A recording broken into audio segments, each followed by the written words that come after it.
네, 오늘 우리에게 주신 하나님의 말씀 사무엘하 23장 9절부터 10절까지 말씀입니다. 사무엘하 23장 9절에서 10절까지 말씀, 우리 두 절 말씀인데요. 네, 우리 함께 한 목소리로 함께 봉독하도록 하겠습니다. 그 다음은 아우아 사람 도대의 아들 엘르아살이니 다윗과 함께한 세 용사 중에 한 사람이라. 블레셋 사람들이 싸우려고 거기에 모임에 이스라엘 사람들이 물러간지라. 세 용사가 싸움을 도두고 그가 나가서 손이 피곤하여 그의 손이 칼에 붓기까지 블레셋 사람을 치니라. 그날에 여호와께서 크게 이기게 하셨으므로 백성들은 돌아와 그의 뒤를 따라가며 노략할 뿐이었더라. 아멘. 오늘 우리에게 말씀 전해주실 분은 우리 교회 파송 선교사님이시기도 하고요. GBT 본부에서 사역하시는 우리 김다솜 선교사님께서 말씀 선포해 주시겠습니다. 우리 선교사님 GBT 본부에서 현지 성서 번역에 관련된 일들도 도와주시고 역사도 편집하시고 또 종족 음악에 관련된 부분들도 또 사역에 참여하시면서 아까 들어오기 전에 우리 선교사님 여러분 혹시 로비에 걸려있는 현수막에 보면 디브리퍼라고 하는 그 사역이 있는데 어떤 건지 여쭤봤어요. 그런데 재난을 당한 우리 분들 또 선교사님들도 그럴 수 있잖아요. 근데 그 현지에 재난을 당하셨을 때 빨리 응급 들어가셔서 정신적으로 응급 처치해 주시는 사역이 이 디브리퍼 사역이라고 합니다. 우리 선교사님이 초고급 과정까지 하셨대요. 네, 그래서 그 귀한 사역들 감당하고 계시는 우리 선교사님 모시고 하나님의 말씀 듣도록 하겠습니다. 우리 선교사님 나오실 때 큰 박수로 환영하도록 하겠습니다.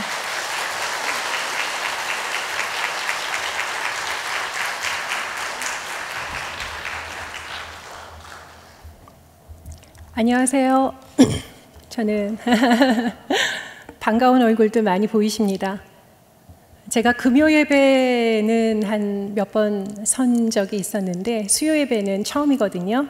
그래서 이렇게 밝은 대낮에 여러분들 뵙게 되니까 너무 반갑습니다.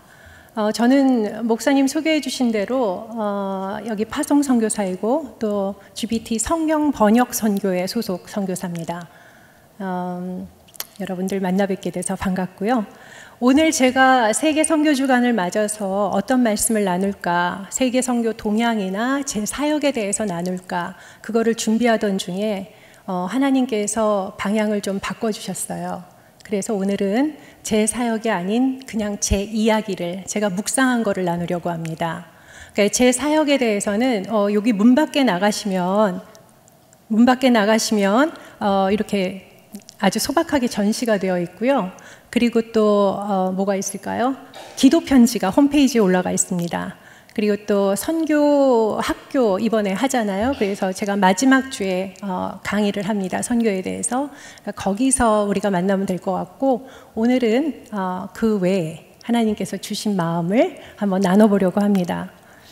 여러분, 선교사 그러면 굉장히 특별한 사람이라는 생각들을 이상하게 많이 가지고 계시더라고요. 특히나 선교사는 일반 우리 성도들에 비해서 기도에 있어서는 우위를 점유한 사람, 혹은 365일 24시간 내내 마음의 평안을 갖고 있는 사람이라고 그렇게 생각하시는 분들이 많으십니다. 하지만 사실 그렇지 않아요. 저희도 똑같은 여러분과 같은 그냥 주님의 자녀이고 보통의 성정을 가진 사람들입니다. 그래서 저희들도 고난이 있고 역경이 있고 외롭기도 하고 그 다음에 두려움에 떨기도 합니다. 오늘 나눌 말씀이 제가 두려움 가운데서 어떻게 하나님이 저에게 하셨는지 그거를 나누게 될 것 같습니다. 오늘 그 말씀은 사무엘서죠. 사무엘서인데 사무엘은 이상하게도 그 사무엘상 뒤편에 가면은 노환으로 세상을 떠나십니다. 그래서 그 성경 말씀에서는 퇴장을 하세요. 그래서 사무엘하는 다윗의 이야기로, 하나님 나라의 질서를 바로 세운 그 왕 다윗의 이야기로 채워져 있습니다. 그래서 혹자들은 이것은 사무엘서가 아니라 다윗서라고 해야 되는 거 아니냐라고도 하시는데, 사실 무너진 하나님 나라의 질서를 바로 세우기 위해서 하나님께서 가장 먼저 부르신 분은 사무엘 선지자였죠. 그래서 사무엘 선지자의 서사가 없이는 이 이야기가 진행되지 않습니다. 그렇기 때문에 사무엘서라는 것은 굉장히 타당한 이름입니다. 그럼에도 불구하고 어찌됐거나 사무엘하는 다윗의 이야기로 쭉 이어집니다. 그러니까 주인공은 다윗이에요. 거기서 다윗은 성공한 왕으로 우리가 알고 있지요. 하지만 그가 성공하기까지는 굉장한 역경을 많이 거쳤습니다. 여러분들이 아시듯이 실패의 경험이 굉장히 많고요. 그 실패를 딛고 일어나고 다시 실패하고 일어나고 이렇게 반복해서 결국에는 성공한 왕이 됐지요. 그렇다면 다윗이 성공한 왕이 될 수 있었던 그 비결은 무엇일까? 그 사람의 능력일까? 아닙니다. 다윗의 위에 하나님의 영이 함께 하셨기 때문입니다. 그래서 그 사람이 다윗 왕이 성공할 수 있었던 것입니다. 그 다음에 오늘 본문 말씀에서처럼 그 다윗의 용사들을 굉장히 비중 있게 다뤄요. 특히 오늘 제가 말씀을 잡은 사무엘하 23장은 다윗 곁에 있었던 용사 37명의 이름이 쭉 나열됩니다. 이것은 무엇을 뜻할까요? 굳이 그 사람들의 이름을 하나하나 거론한 거는 아무리 하나님의 영이 함께하는 다윗이라도 그 다윗 혼자서는 그 일을 해낼 수 없다라는 거죠. 그 큰 일을 해내기 위해서는 그 큰 사람 곁에는 항상 함께하는, 그와 함께하는 헌신한 사람들이 있기 마련입니다. 이름이 드러나지 않은 사람들도 많고요. 하지만 이 헌신한 사람들이 있지 않고서는 그 큰 일을 이뤄낼 수 없죠. 이 중에서도 저는 사무엘하 23장에 거론되는 37명 중에 특별히 거론되는 3명의 용사, 오늘 본문 말씀에서도 3명의 용사 많이 거론되는데요. 그 중에서 두 번째 용사인 엘르아살, 그 사람에 대해서 함께 나누려고 해요. 그 엘르아살 용사를 통해서 하나님이 제게 어떻게 행하셨는지를 얘기하려고 합니다. 엘르아살은 다윗과 함께 그 블레셋 전쟁에 참여했던 사람입니다. 그런데 이상하게 그 블레셋 전투에서 이스라엘 군인들이 다 후퇴합니다. 도망간 거예요. 그 본문 말씀에는 왜 도망갔을까가 나오진 않습니다. 하지만 제가 느끼기로는 우리가 어떤 일을 닥쳤을 때 도망가고 싶거나 후퇴하고 싶을 때는 딱 한 가지 때문에 그렇지 않을까요? 그 자리에서 일어나는 그 결과와 마주하는 게 겁이 나서일 겁니다. 그게 너무나 싫고 겁나고 그러니까 도망가는 거죠. 후퇴하는 겁니다. 여러 가지 핑계를 대면서.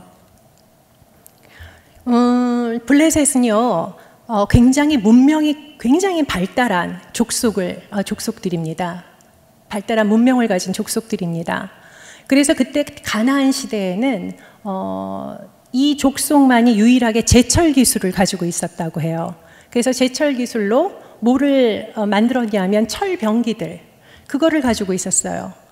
그리고 여러분들 아시죠? 다윗이 소년일 때 물맷돌 하나 휙 돌려가지고 탁 맞춰서 죽인 장군 이름이 뭐죠? 골리앗? 네, 골리앗도 이 블레셋 사람입니다. 그래서 그런 걸로 유추해 보자면 블레셋 족속은 그 육체적으로도 굉장히 탁월하지 않았을까 싶어요. 그러니 그 육체적으로 탁월한 몇천 명, 몇만의 군사들이 철병기까지 딱 갖추고 서 있는데 아무것도 없는 이스라엘 군인들이 겁이 났겠죠. 제가 이스라엘 군사여도 도망가지 않았을까 하는 생각이 들어요. 왜냐하면 백전백패라고 생각했을 거니까요. 그런데 놀라운 거는요, 이 엘르아살은 그 군대를 지휘하던 지휘관이었는데 이 사람은 도망가지 않았습니다. 엘르아살 혼자서 칼을 손에 쥐고 그 철병기를 든 그 거인 같은 사람들을 대적해서 싸우는 거예요. 이게 현실적으로 보면 가능한 싸움일까요? 아니죠. 그런 사람들 10명만 앞에 있어도 겁이 덜컥 날 텐데 숫자가 정확히 기록되어 있지는 않지만 10명, 20명을 가지고 전쟁했다라고는 표현하지 않았을 겁니다. 적어도 몇백, 몇천은 됐겠죠. 그 사람들 앞에서 엘르아살 혼자서 칼을 들고서 싸우는 거예요. 죽을 게 뻔한 싸움이었는데 놀랍도록 10절에 보면은 주님께서 그 싸움을 이기게 하십니다. 그게 가능하지 않은 싸움인데 이기게 하신 거예요. 이 전쟁의 순간이 제게 어떻게 적용되었는지 이후에 말씀드리겠습니다. 그래서 일단 오늘 말씀을 나누려면 제 가족 이야기를 좀 해야 돼요. 물론 아시는 분들 여기 많이 계시지만 늘 저를 처음 본다고 말씀하시는 분들이 계셔서 제가 잠깐 제 가족 이야기를 해드리려고 합니다. 저는 대학을 졸업하고 1991년 3월에 결혼을 했습니다. 그리고 12월에 딸을 낳았어요. 혜든이라고 이름을 지었는데요. 혜든이란 이름은 집안에 해가 든다라는 뜻으로 제가 지은 이름이에요. 그때 한글 이름 콘테스트에 이 이름 내서 막 상도 받고 그랬거든요. 지금은 뭐 혜든이라는 이름이 많아지긴 했는데 그때 당시에 이제 혜든이라고 이름을 지었습니다. 늘 딸딸 노래를 부르던 우리 남편은 딸 하나 낳고 나니까 더 이상 안 낳아도 되겠다 그러는 거예요. 그러던 이유가 저희 아버님 대를 봐도 아들만 셋에 저희 아버님이 둘째 아들, 그리고 둘째 아들인 우리 아버님이 아이를 낳았는데 또 아들 셋, 그리고 둘째 아들이 제 남편, 그리고 제 아주버님이 아이를 낳았는데 아들만 둘을 낳았어요. 그래서 시댁에 모임을 가면은 다 남자들만 우글우글, 그리고 여자는 몇 명 안 보이는데 며느리들인 거예요.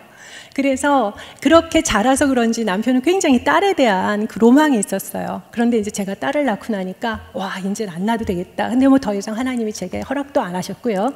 그래서 아무튼 우리 세 명이 이렇게 트라이앵글을 이뤄가지고 완전체로 잘 살아갔습니다.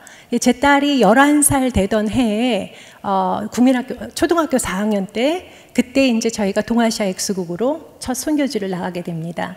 그래서 나가서 리수어 한국어 사전 편찬해서 이제 출판하고 그 다음에 5개 종족 100여 개 넘는 그 찬양곡집 함께 만들고 그런 사역을 계속 하고 있었어요. 그렇게 하던 14년이 지난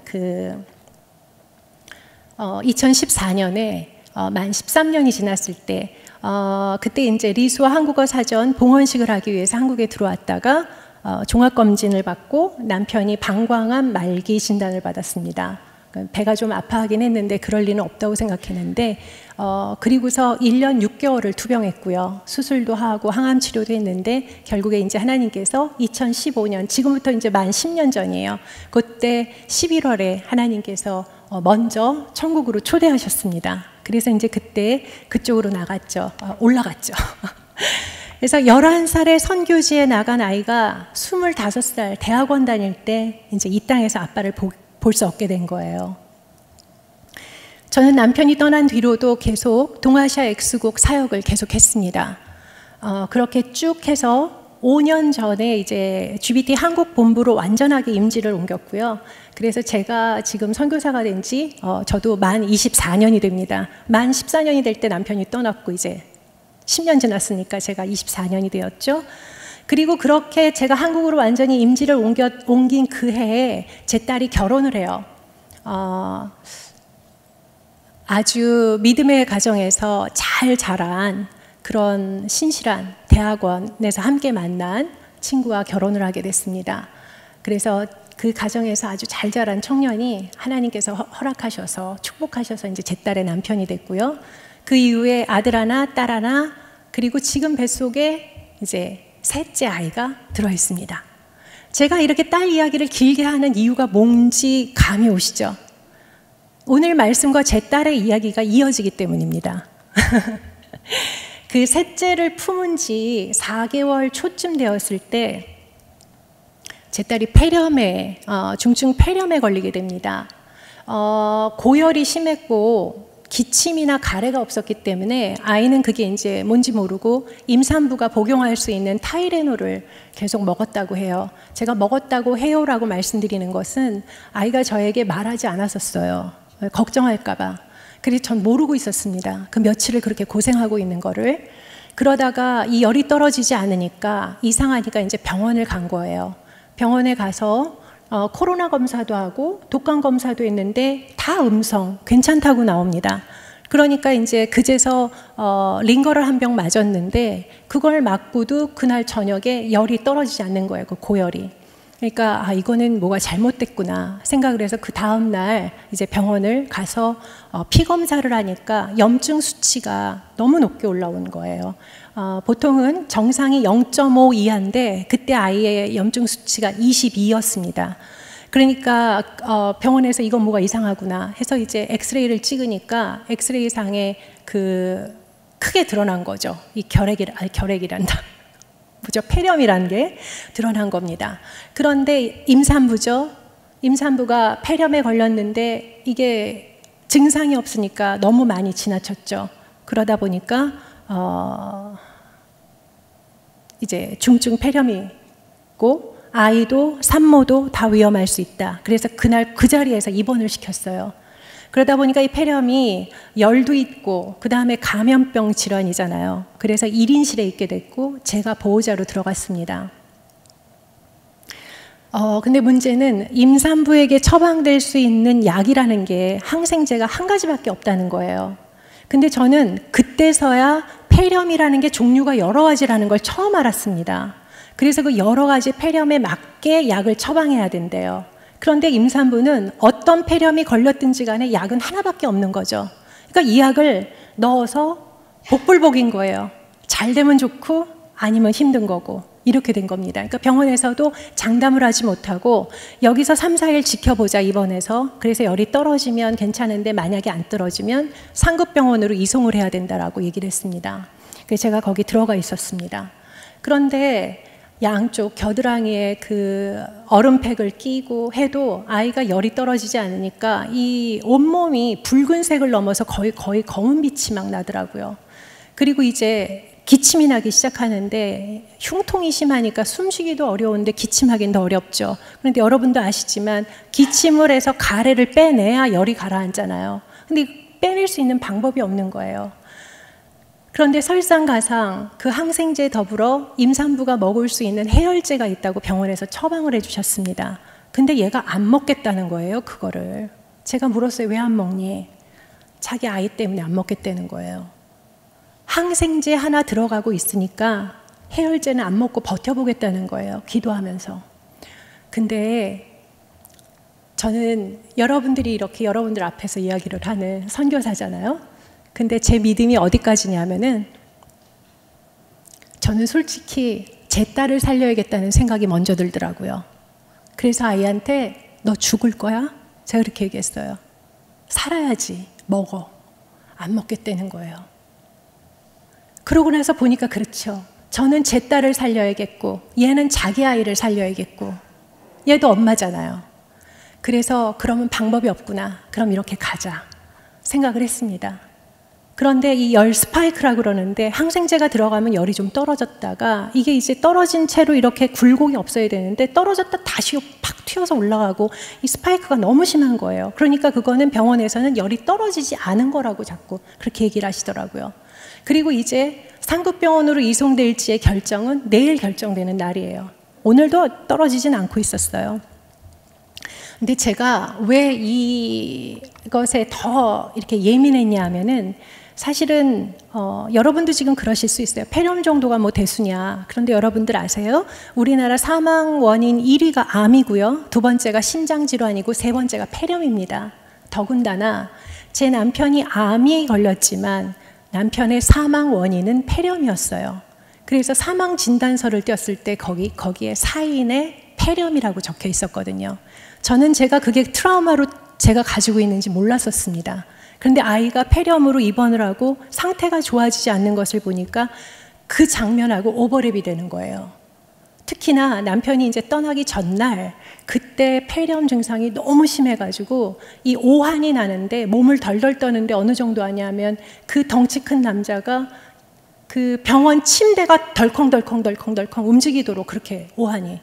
그러면 보통은 그 얼음팩을 끼거나 얼음통에 넣거나 하는데 그때는 왜 그랬는지 간호사실에서 오히려 이불을 몇 채를 더 갖다 주셨어요. 여러분들 아시죠? 병원 이불은 좀 무겁고 두껍습니다. 그 무거운 이불을 3, 4겹을 위에 덮어줬는데도 몸이 이렇게 떨리는 거예요. 하는 수 없이 제가 남편 위에 올라가서 엎드렸었습니다. 그거를 멈추게 하기 위해서. 그리고서 그 다음날 이제 하나님이 불러가셨거든요. 저한테는 그게 남편의 거의 마지막 모습이었죠. 그런데 아이가 똑같이 그러고 있는 거예요. 오한에 약 안 먹지, 열은 안 떨어지지. 제가 하나님께 하나님 얘도 데려가실 겁니까? 그 믿음 없는 소리가 그냥 나오는 거예요. 그러니 묵상 자리에 앉아도 묵상도 안 되고 기도도 안 되더라고요. 너무나 힘들었어요. 그런데 제가 어느 순간에 이제 그날이죠. 내일이면 상급병원에 가는지 안 가는지 결정되던 그날 아침인데 제가 묵상은 안 된 채로 멍하니 앉아 있는데 언제가 생각났냐면 그 남편 누워있던 그 아산병원에서 제가 6개월을 간호를 하면서 늘 그 보호자 그 좁은 침대에 앉아서 묵상을 했었거든요. 왜냐하면 그 묵상만이 나를 살릴 수 있는 길이라고 제가 생각했기 때문입니다. 묵상을 한 지 한 30년 됐는데 정말 하루를 빼놓지 않고 하루에 대여섯 시간이 걸리든 10시간이 걸리든 그 자리를 제가 지켰었습니다. 그래서 그 묵상이 끝나고 나면 이제 중보자들에게 기도 부탁하는 그 메시지를 보내고 그랬었어요. 그런데 그 묵상을 제가 하고 못하고 있는 거잖아요. 그 자리에서. 그런데 하나님이 묵상에 대한 그거를 기억을 떠올리기 하시는데 제가 번뜩 정신이 들면서 아, 내가 지금 의료적으로 어떻게 할 수 있는 상황이 아니라는 거. 그렇다면 내가 지금 하나님하고 1대1로 이거는 오롯이 내가 하나님 앞에 앉아야만 해결될 수 있는 일이구나 생각이 들었습니다. 물론 아이도 기도하지요. 그런데 얘는 지금 자기 몸 하나 어떻게 하지 못할 정도의 환자잖아요. 남편도 그랬었습니다. 선교사인 남편이 아플 때도 본인이 하는 기도보다 제가 해줘야 되는 기도, 그걸로 이 사람을 내가 지탱을 시킬 수 있다라는 마음이 있었거든요. 그 생각이 탁 나면서 아, 내가 기도해야 되겠다. 다시 묵상 자리에 앉아야 되겠다. 왜냐하면 내일 아이의 상태로 대형병원에 이송될지 결정이 될 텐데 지금 의료 대란이잖아요.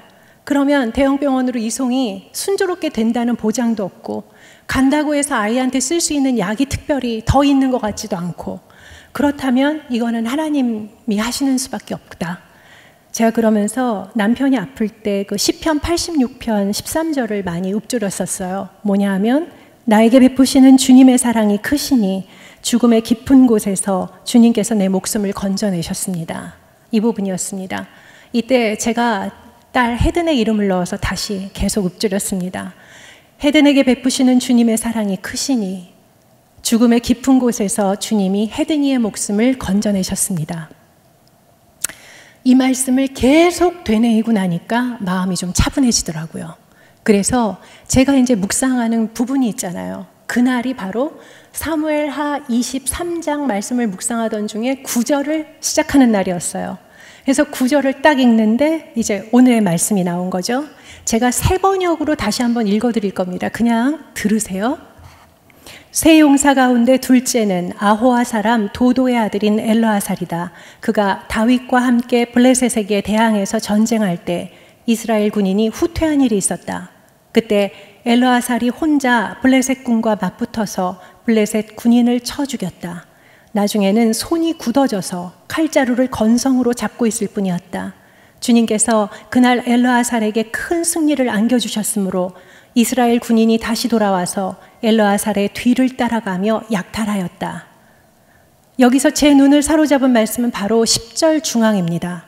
나중에는 손이 굳어져서 칼자루를 건성으로 잡고 있을 뿐이었다. 저는 그 구절을 읽는데 꼭 저 같은 마음이 들더라고요.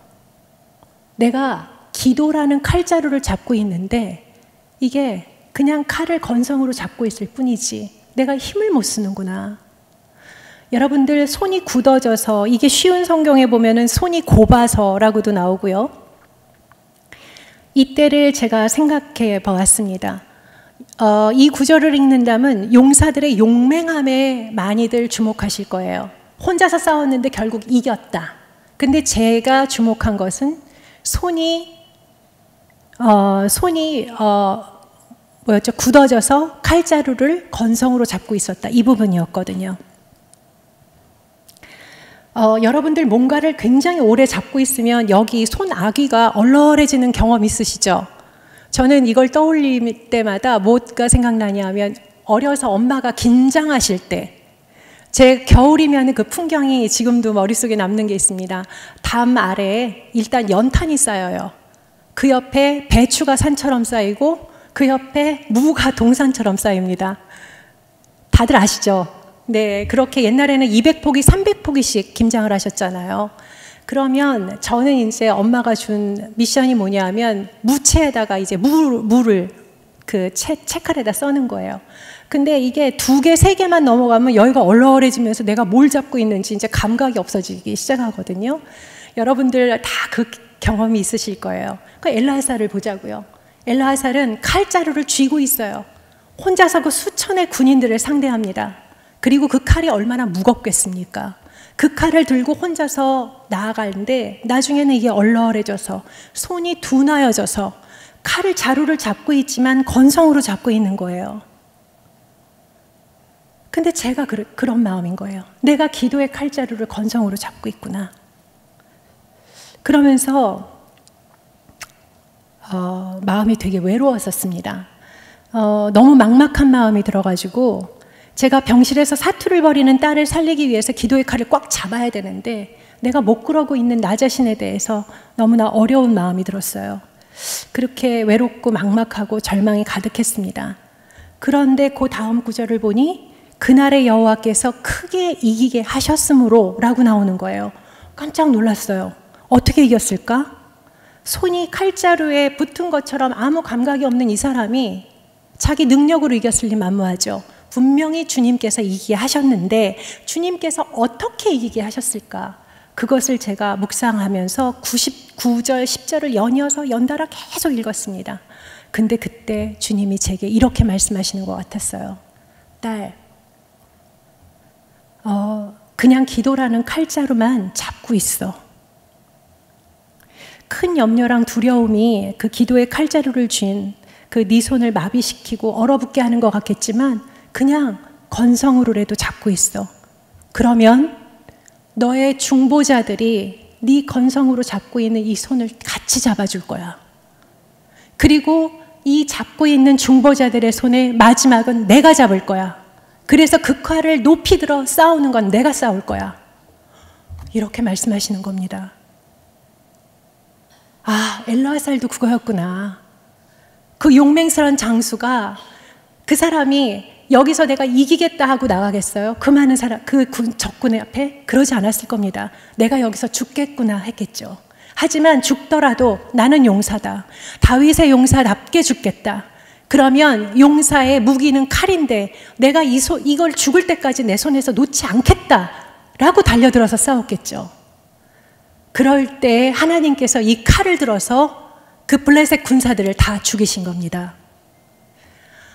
저는 정말 벼락을 맞은 듯이 머리가 띵했어요. 그 깨달음이 제 머리와 마음과 영을 관통하는 것 같았거든요.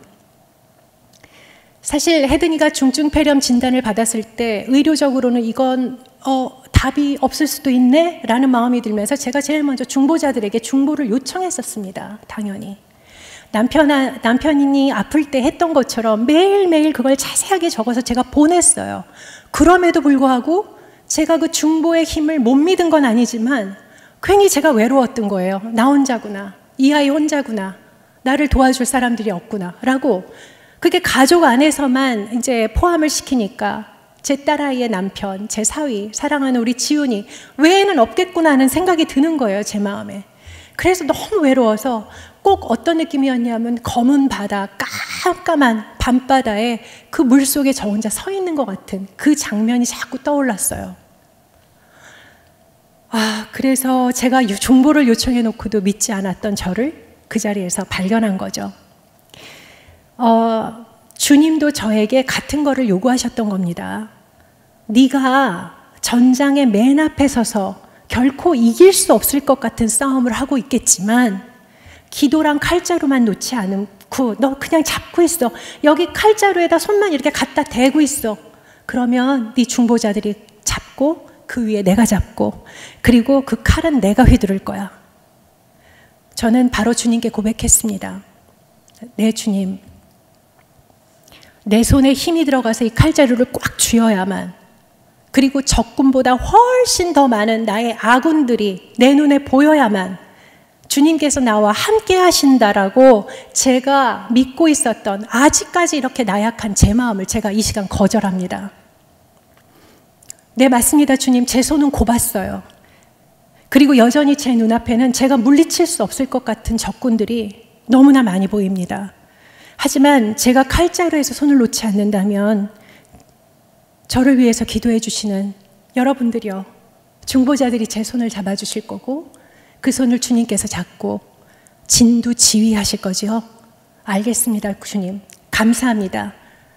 그 믿음을 선포했습니다.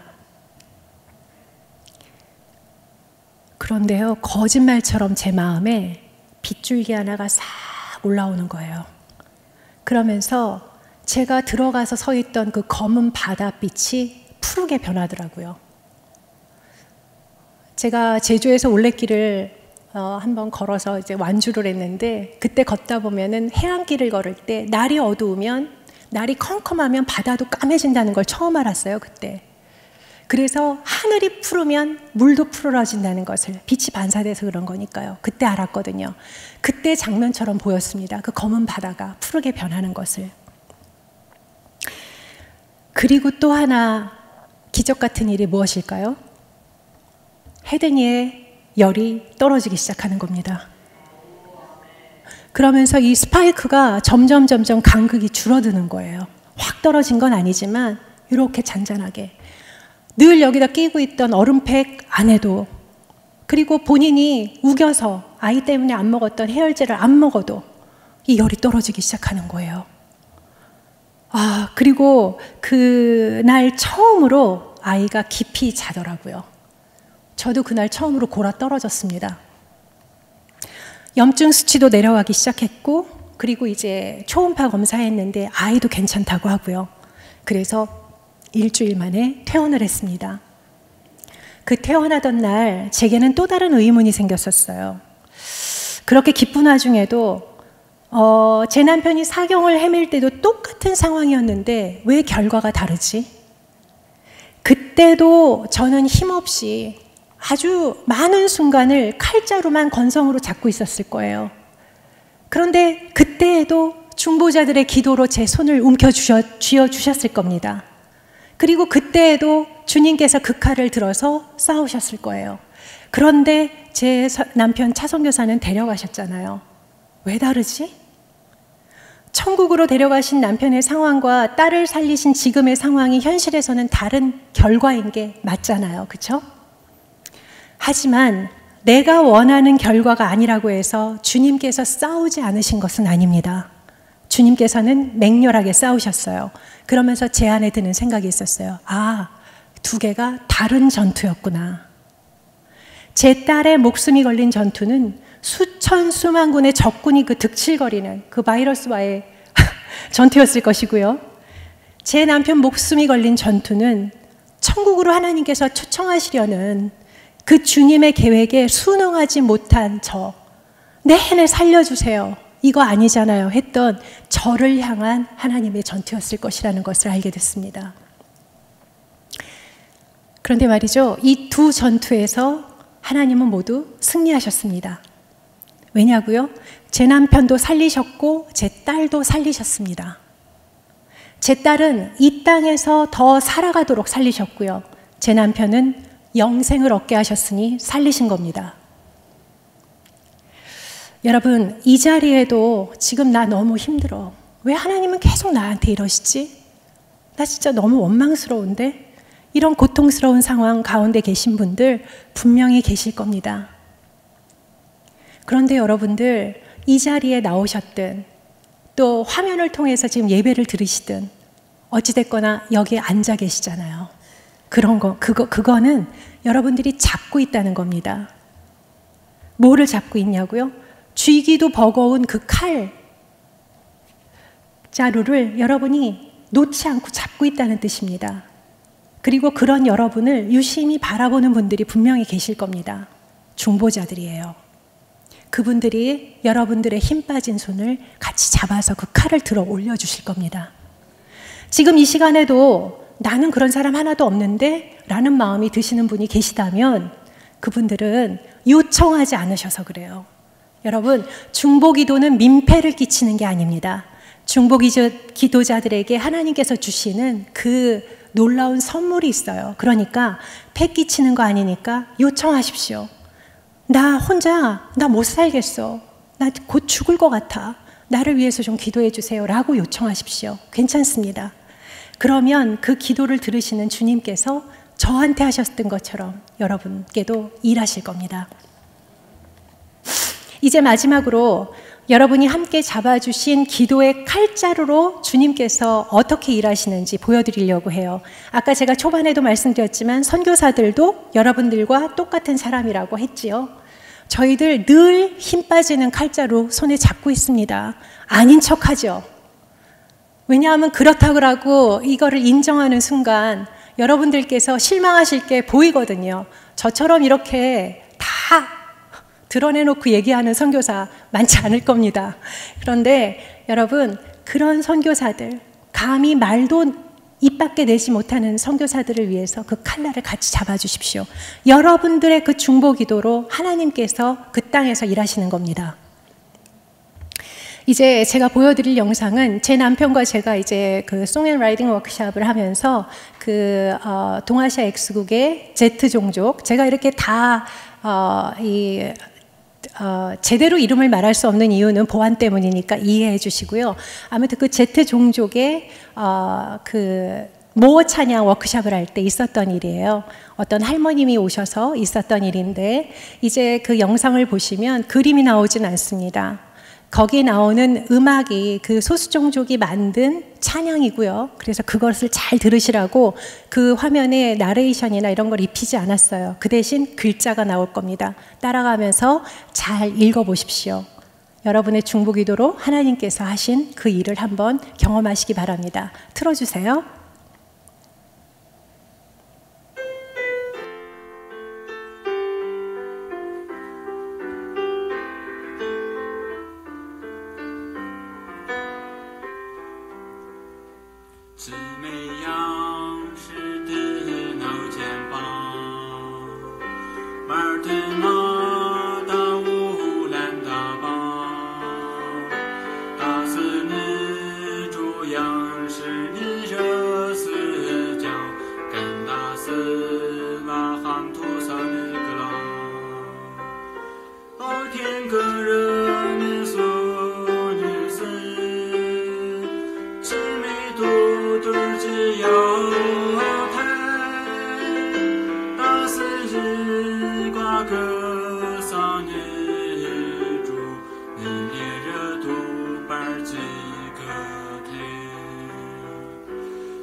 아멘.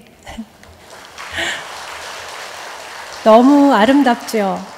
네, 그래서 거기 현지에서는 녹음을 할 때 할 만한 장소가 없기 때문에 저희가 이제 막 가벽을 설치하고 매트리스도 막 세워놓고 이래서 소리를 최대한 막고서 그 자리에서 이제 작은 키보드로 제가 반주를 하고 또 그 종족들이 찬양을 합니다. 그래서 녹음을 했고요. 이렇게 여러분들의 기도로 이런 기적들이 일어납니다. 자, 오늘 말씀 함께 나눌 수 있어서 너무 감사했고요. 기도하고 마치겠습니다.